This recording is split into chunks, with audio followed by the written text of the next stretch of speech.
आपल्या मोहोळचे लाडके आमदार राजाभाऊ खरे, शिवसेनेचे जिल्हा प्रमुख चंद्रराजे चौरे या शहरामध्ये अनेक वर्षापासून शहराच्या विकासाकरता प्रचंड तळमळ दाखवणारे प्रथम नगराध्यक्ष रमेशजी बारसकर, व्यासपीठावर उपस्थित असलेले बिप्टू देशमुख आणि गुलामगिरीची अनगरकरांच्या गुलामगिरीची साखळी तोडून त्यांना आशिया खंडातले सगळ्यात वेगवान माफी मागायला भाग पाडणाऱ्या रणरागिणी उज्ज्वला थेटे, त्याचबरोबर आपल्या नगराध्यक्ष पदाच्या उमेदवार सिद्धी वस्त्रे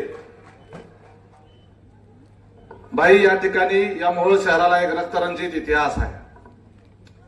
2005 साली या मोहोळ तालुक्याचा बाहुबली म्हणून ज्याचा आता सगळ्या मीडियामध्ये उल्लेख केला जातोय, त्या अनगरच्या राजन पाटलाच्या विरोधामध्ये आवाज उठवला म्हणून 2005 साली या ज्या ठिकाणी आज सभा याच ठिकाणावरून पंडित देशमुखांना गाडीत घालून उचलून नेलं होतं.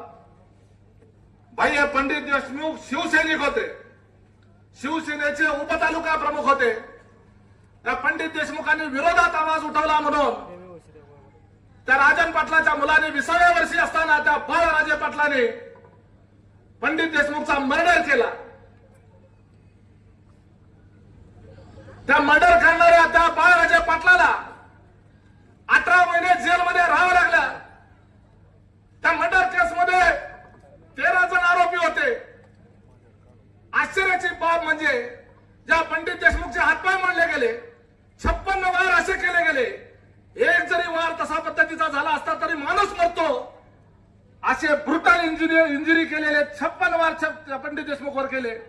जी बाहेर काढली गेली याच्याही पलीकडे जाऊन विकृतपणाचा कळस म्हणजे या अनगरच्या त्या युवा नेत्याने त्या पंडित देशमुखच्या पाणी मागत असताना, शिंदे साहेब तुमचा शिवसैनिक मरताना पाणी मागत असताना त्या बाळराजे पाटलांनी त्याच्या तोंडामध्ये लघुशंका केली आणि म्हणून या मोहोळ शहराने त्याचा बदला घेण्याच्या करता पुढचे 10-15 वर्ष या अनगरकरांना या मोहोळ शहरामध्ये पाय ठेवू दिलं नव्हतं. सगळ्या तालुका त्या ठिकाणी एका बाजूला, परंतु हे मोहोळ शहर जे आहे इथल्या 72 शिवसैनिकांच्या जोरावर या अनगरकरांना इथं पाय ठेवू दिला नव्हता. परंतु दुर्दैवाची गोष्ट, या ठिकाणी शिवसेना म्हणून घेणारे शिवसेनेचे नेते यांनीच अनगरकरांबरोबर संधान बांधलं आणि आज त्यांच्याबरोबर संधान बांधून मिलीभगत करून त्यांना मदत करण्याच्या करता आमच्यामध्ये असलेल्या एकीमध्ये सुद्धा त्या ठिकाणी फूट पाडली. आपण मुख्यमंत्री होता, मुख्यमंत्री म्हणून या शहराला आपण जवळपास 201 कोटी रुपये दिले. नगर विकास मंत्री म्हणून तुम्ही 201 कोटी रुपये दिले. या मोहोळमध्ये आज जी काही विकासाची कामं चाललेली आहेत त्या ठेकेदाराकडनं आज देखील माजी आमदार जे आहेत तो टक्केवारी वसूल करतो, त्यामुळे ती कामं बोगस व्हायला लागलेली आहेत. माझी विनंती आहे साहेब, नगर विकास मंत्री म्हणून जी काही कामं चाललेली आहेत याच्या गुणवत्तेबाबतीत कुठली तडजोड नको म्हणून आपण याची इन्क्वायरी लावली पाहिजे. 47 ची सुरक्षा घेऊन जायची परिस्थिती निर्माण झाली. जर या अनगरकरांच्या ताब्यामध्ये जर मोहोळ शहर दिलं तर उद्याच्या पुढच्या निवडणुकीमध्ये कुणालाही उमेदवारी भरण्याच्या करता पोलीस संरक्षणामध्ये जावं लागेल. तशी परिस्थिती जर आपल्याला येऊ द्यायची नसेल, अनगरची घाण इथं मोहोळमध्ये येऊ द्यायची नसेल, तर एकच फक्त पर्याय आहे, तो म्हणजे धनुष्यबाण. मी त्या ठिकाणी घड्याळाचा या शहराच्या करता त्याग केला, कारण अनगरकरांचा पराभव करायचा आहे. त्याचा पराभव हे आमचं उद्दिष्ट आहे. पक्ष आणि चिन्ह हे पाहून घेता येईल, परंतु या शहराचा विकास हा पुढचा टप्पा आहे. लक्षात घ्या, 2.5 वर्ष यांच्या हातामध्ये सत्ता दिली गेली. 2.5 वर्ष, फक्त 2.5 वर्ष राष्ट्रवादी काँग्रेस पार्टीचा नगराध्यक्ष अनगरकरांच्या विचाराचा ज्या वेळेला बसला, त्याच्यानंतर 2.5 वर्षात या शहरामध्ये मर्डर पडला. झाला का नाही मर्डर? उद्या जर यांच्या हातामध्ये सत्ता दिली, पुन्हा दर वर्षाला 6 महिन्याला मर्डर पडल्याशिवाय राहणार नाहीत. शिंदे साहेब या ठिकाणी 2 उमेदवार कमळाच्या चिन्हावर असे दिले ज्यांना पोलिसांनी सांगितलं होतं 3 वर्ष तडीपार, 3 जिल्हे तडीपार करा म्हणून. पोलिसांचा रिपोर्ट आहे, पाहिजे इथंच पीआय त्यांना विचारा काय रिपोर्ट दिला होता. परंतु या अनगरकरांनी भाजपमध्ये प्रवेश केल्याबरोबर त्यांची तडीपारी रद्द केली आणि त्या दोघांना या ठिकाणी उमेदवारी दिली. म्हणजे अजून मर्डर करायला मोकळे झाले पाहिजेत, अजून दादागिरी यांची करायला मोकळे झाले पाहिजेत. ही गुंडागर्दी आणि दहशत जी आहे ही संपवण्याच्या करता आणि पंडित देशमुखांना श्रद्धांजली अर्पण करण्याच्या करता जे धनुष्यबाण घेऊन पंडित देशमुख यांनी या मोहोळ शहराच्या करता आणि तालुक्याच्या करता जीव दिला, त्या पंडित देशमुखला श्रद्धांजली वाहण्याकरता धनुष्यबाणाचा नगराध्यक्ष आपला झाला पाहिजे आणि 2026 नगरसेवक धनुष्यबाणाचे निवडून आले पाहिजे, अशा पद्धतीची अपेक्षा व्यक्त करतो आणि थांबतो. जय हिंद, जय महाराष्ट्र, जय राष्ट्रवादी. धन्यवाद दादा. आणि यानंतर इथं पेटलेल्या उपमुख्यमंत्री एकनाथजी शिंदे साहेब यांचं प्रथमतः शिवसेना जिल्हा प्रमुख व शिवसेना तालुक्याच्या वतीनं स्वागत करतो. या ठिकाणी खरं तर आता व्यासपीठावरची नावं घेत नाही, सर्व मान्यवर तसेच 20 नगरसेवक चे उमेदवार आणि नगराध्यक्ष साहेब या ठिकाणी मोहोळ शहरासाठी या ठिकाणी 30 वर्ष ज्याची सत्ता होती त्याने कुठलंही काम या ठिकाणी केलेलं नाही. या मोहोळ शहराचा जाणून बुजून या ठिकाणी वेटीस धरून या ठिकाणचा विकास केलेला नाही. तर साहेब आम्हाला सर्वांना एकच तुमच्याकडून अपेक्षा आहे की या मोहोळ शहराचा विकास व्हावा आणि या मोहोळ शहराकडे विशेष लक्ष तुमचं असावं, एवढंच मी या ठिकाणी सांगतो आणि माझे 2 शब्द संपवतो. जय हिंद, जय महाराष्ट्र. धन्यवाद साहेब. आणि यानंतर मी शिवसेनेचे दीर्घकाल मुख्यमंत्री म्हणून सगळ्यांच्या स्मरणात राहणारे राज्याचे नगरविकास मंत्री आदरणीय एकनाथभाई शिंदे साहेब या ठिकाणी उपस्थित असलेले आपले लाडके आमदार राजाभाऊजी खरे, उमेशजी पाटील, शरणराजजी चौरे, पद्माकरजी आप्पा देशमुख, आपल्या नगराध्यक्षाचे उमेदवार सिद्धिताई वस्त्रे व सर्व विचार मंचावरील सर्व सन्माननीय समोर बसलेल्या सर्व 10 प्रभागातील उमेदवार, माझ्या माता भगिनी, वडीलधारे मंडळींनो, युवक मित्रांनो, आज या ठिकाणी आपल्या मोहोळ नगरपालिकेच्या निवडणुकीच्या अनुषंगाने मी शिंदे साहेबांना काही या ठिकाणी मागण्या करणार आहे आणि ते शिंदे साहेब या मागण्या आपल्या पूर्ण करतील याच्याबद्दल माझ्या मनामध्ये कुठल्याही प्रकारची शंका नाही. साहेब, या मोहोळ तालुक्यामध्ये अनगरचे माजी आमदार राजनजी पाटील यांनी या मोहोळ शहराला जसा अजगर एखाद्या भक्ष्याला वेटाळा घालून थांबतो तशा प्रकारे या मोहोळ शहराच्या विकासाला वेटाळा मारला होता. कुठल्याही प्रकारचा विकास या शहराचा होऊ दिला गेला नाही. साहेब, या पश्चिम महाराष्ट्रातल्या 58 तालुक्यापैकी 57 तालुक्यामध्ये एसटीचा बस डिपो आहे. फक्त या मोहोळ तालुक्यामध्ये एसटीचा बस डिपो नाही. साहेब, या सोलापूर जिल्ह्यातल्या प्रत्येक तालुक्यामध्ये उपजिल्हा रुग्णालय आहे. फक्त या मोहोळ शहरामध्ये उपजिल्हा रुग्णालय नाही.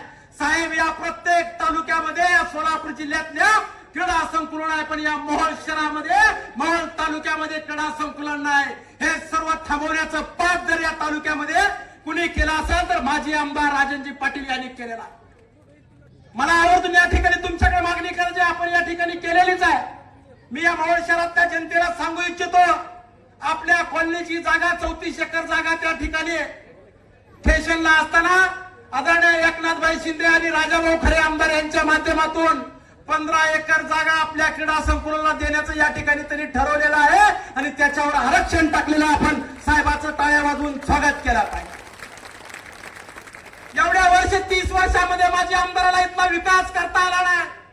आज 1 वर्ष झालं त्यांचा पराभव झाला. आज योगायोगानं 23 तारीख आहे आणि 23 नोव्हेंबरला निकाल लागला आणि यशवंत मानेचा पराभव झाला आणि राजाभाऊ खरेचा विजय झाला म्हणून विकासाची धारा या ठिकाणी उघडी झाली. एसटी स्टँडला आपले प्रताप सरनाईक साहेब असतील, एकनाथभाई शिंदे यांच्या नेतृत्वात काम करणारे आपले एसटी स्टँड गेल्या 30 वर्षामध्ये कुठल्याही प्रकारचं त्या ठिकाणी काम झालं नव्हतं. बीओटी तत्वावर एसटी स्टँडला देखील निधी देण्याचं काम एकनाथभाई शिंदे यांच्या मार्गदर्शनाने खऱ्या अर्थाने झालेलं आहे. मला आवर्जून या ठिकाणी सांगायचं, मागील 4 वर्षामध्ये साहेब या मोहोळ नगरपालिकेवर प्रशासक होता आणि प्रशासकाला हाताला धरून, इथल्या मुख्य अधिकाऱ्याला हाताला धरून इथल्या कुठल्याही प्रकारचा ठराव होऊ दिला गेला नाही. इथं कुठल्याही प्रकारचं एस्टिमेट होऊ दिलं गेलं नाही. इथं कुठल्याही प्रकारची तांत्रिक मान्यता मिळू दिली गेली नाही. इथं कुठल्याही प्रकारची प्रशासकीय मान्यता दिली गेली नाही आणि इथला निधी या ठिकाणी थांबवला आणि अनगरला वळवण्याचं पाप या ठिकाणी अनगरकरांनी केलेलं आहे. म्हणून मागील 4 वर्षाचा बॅकलॉग भरून काढण्यासाठी आम्हाला तुमच्याकडून या ठिकाणी अपेक्षा आहे. या मोहोळ शहरातल्या रस्त्यासाठी असेल, या मोहोळ शहरातल्या पाण्यासाठी असेल, या मोहोळ शहरातल्या क्रीडा संकुलासाठी असेल, या मोहोळ शहरातल्या उपजिल्हा रुग्णालयासाठी असेल, याच्यासाठी आपल्याकडून निधी पाहिजे. अशा प्रकारची मागणी आपल्याकडून या ठिकाणी करत आहे. या मोहोळ शहराची 40 ते 45 हजार लोकसंख्या. या ठिकाणी मागील 93 वर्षामध्ये फक्त 9 लाख लिटर स्टोरेज क्षमता, पाणी क्षमता होती. पण रमेश बारसकर नगराध्यक्ष झाला आणि त्यांनी या ठिकाणी 2 टाक्या बांधल्या, एक 14 लाख लिटरची, 9 लाख लिटरची, एक 5 लाख लिटरची. 14 लाख लिटर स्टोरेज क्षमता वाढवली. येणाऱ्या काळामध्ये साहेब आम्हाला मलकापूर सारखं या ठिकाणी मोहोळ शहर करायचं आहे. मलकापूरमध्ये काय आहे, कधी भी तुम्ही उठा, नळ चालू करा, नळाला पाणी, म्हणजे 24 तास नळाला पाणी देण्याची भूमिका आम्ही या ठिकाणी घेतलेली आहे. दुसरी एक आम्ही तुमच्याकडे मागणी करणार आहे साहेब, दिल्लीमध्ये ज्या पद्धतीनं आपचे मुख्यमंत्री अरविंद केजरीवाल यांनी 100 युनिट वीज मोफत देण्याचं काम इथल्या सर्व व्यापारी असतील, घरगुती वीज असेल त्यांना केलं, त्याच पद्धतीनं रमेश बारसकर नगराध्यक्ष असताना एक ठराव आम्ही घेतला आणि 50 एकर जागेवर पॉवर प्लांट करून तिथली वीज निर्मिती करून आम्ही एमएससीबीला देणार आणि या मोहोळ शहरातल्या लोकांना 100 युनिट वीज मोफत देण्याचा आमचा या ठिकाणी निर्धार आहे आणि त्याच्यासाठी आपण निधी द्याल अशा प्रकारची अपेक्षा आजच्या या प्रचार सभेच्या निमित्तानं खऱ्या अर्थानं तुमच्याकडून करत आहे. मला आवर्जून या ठिकाणी सांगायचं, या शहरामधले सर्व धर्म संभाव, साई माळी कोळी तेली तांबळी कोष्टी कुंभार सुतार लोहार वंजारी एससी एनटी हा सर्व समाज गुन्हा गोविंदानं खऱ्या अर्थाने या शहरामध्ये नांदतो. पण या निवडणुकीच्या माध्यमातून अल्पसंख्याक समाजावर दबाव आणला गेला साहेब. वार्ड क्रमांक 6 मध्ये आमचा रफिक हरणमारे अतिशय चांगल्या पद्धतीनं काम करणाऱ्या कार्यकर्त्याला आम्ही उमेदवारी देण्याचं निश्चित केलं होतं, पण त्याच्यावर या ठिकाणी दबाव आणला गेला. तुझा मार्केट यार्ड मध्ये गाळा आहे, तुझा गाळा खाली करीन, अशा प्रकारची दमबाजी या ठिकाणी केली गेली. वार्ड क्रमांक 7 मध्ये या ठिकाणी कुरेशी समाजाचा उमेदवार आम्ही या ठिकाणी काढला होता, त्याला देखील दमबाजी केली, तुझा व्यवसाय बंद करेल, जर तू आमच्याकडून नाही उभारला तर तुमचा व्यवसाय चालू देणार नाही, अशा प्रकारची दमबाजी केली. माजीद सय्यदला देखील 8 नंबर वार्डातून आम्ही उमेदवारी निश्चित केली होती. सांगण्याचं तात्पर्य एवढंच आहे की या मोहोळ शहरामधला सर्व समाज गुन्ह्या गोविंदानं नांदत असताना या भाजपच्या लोकांनी या ठिकाणी दमबाजीचं राजकारण चालू केलेलं आहे. आम्ही जशाच तशाच उत्तर देण्यास या ठिकाणी खंबीर आहे, एवढंच या ठिकाणी भाजपच्या नेत्याला मी सांगू इच्छितो. या मोहोळ शहराचे अनेक प्रश्न आहेत. या मोहोळ शहरातल्या रस्त्याची लाईन उकडलेली आहे, ड्रेनेज लाईनची उकडलेली आहे. या ठिकाणी सगळा निधी जर आणायचा असेल तर आपली सर्व शक्ती एकनाथभाई शिंदे शिवसेनेच्या धनुष्यबाणाच्या पाठीशी आपली सर्व शक्ती उभा केली पाहिजे, अशा प्रकारची सर्व मतदार बांधवांकडून मी अपेक्षा करतो. आणि या ठिकाणी एकच सांगतो, या मुख्य रस्त्याबद्दल अनेक जण या ठिकाणी प्रश्न उचलतात. रमेश बारसकर नगराध्यक्ष व्हायच्या आधी 20 वर्ष हा मुख्य रस्ता झाला नव्हता आणि रमेश बारसकर नगराध्यक्ष झाल्या एका वर्षामध्ये हे रस्ता करून दाखवला. परत तिथून 9 वर्ष निवडणूक लागली नाही, म्हणजे पहिला 20 आणि परतचं 29 वर्षामध्ये एकदाच रस्ता झाला आणि ते रमेश बारसकरांनी केला. रस्त्यावर खड्डे पडलेले देखील तुम्हाला बुजवता आले नाही, पण एकनाथभाई शिंदे यांचं पत्रावर रिमार्क झालेला आहे.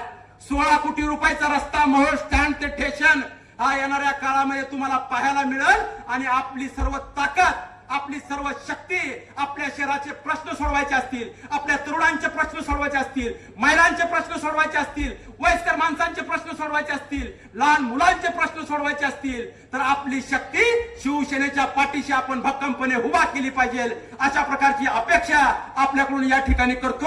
व पुन्हा एकदा या ठिकाणी सर्व शक्तीनिशी आपण धनुष्यबाणाच्या पाठीशी खंबीरपणे उभा राहावं, अशा प्रकारची अपेक्षा आपल्याकडून या ठिकाणी करतो.